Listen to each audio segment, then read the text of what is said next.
வணக்கம். திருக்குறள் எல்லோருக்கும் வாழ்க்கை வழிகாட்டி. எந்த வயதிலும் எந்த நிலைமையிலும் இது நம்மை மெதுவாக நல்லதொரு பாதைக்கு அழைத்துச் செல்லும் நெறி.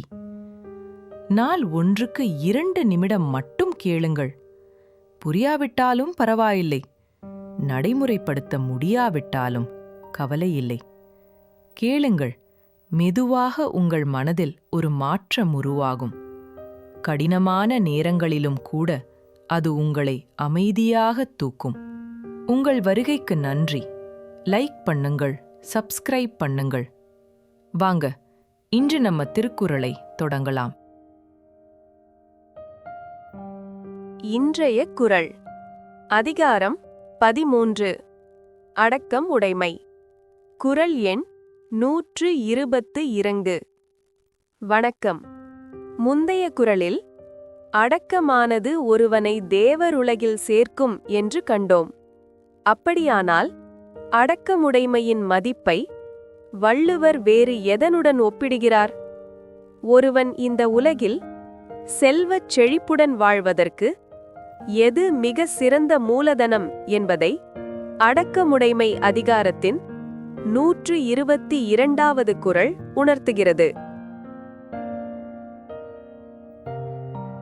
காக்க பொருளா அடக்கத்தை ஆக்கம் அதனினும் கில்லை உயிர்க்கு. ஒருவன் எவ்வளவு செல்வத்தை, சொத்துகளை தனக்கு சேர்த்து வைத்திருக்கிறான் என்பதை விட எந்த பண்புகளை பொக்கிஷமாக வைத்திருக்கிறான் என்பதே முக்கியம். அந்த வகையில் உயிர்களுக்கு ஆக்கத்தை தரக்கூடிய மிகச்சிறந்த செல்வம் எது? நாம் நம்முடைய வீடு, பணம், நகை போன்றவற்றை எப்படி பாதுகாக்கிறோமோ அதைவிட பல மடங்கு கவனத்துடன் நம்முடைய அடக்கத்தை பாதுகாக்க வேண்டும். ஏனென்றால் இந்த அடக்கம் ஒன்று மட்டும்தான் ஒரு மனிதனுக்கு இம்மையிலும் மறுமையிலும் நிலையான ஆக்கத்தை தரக்கூடிய உறுதி பொருளாகும்.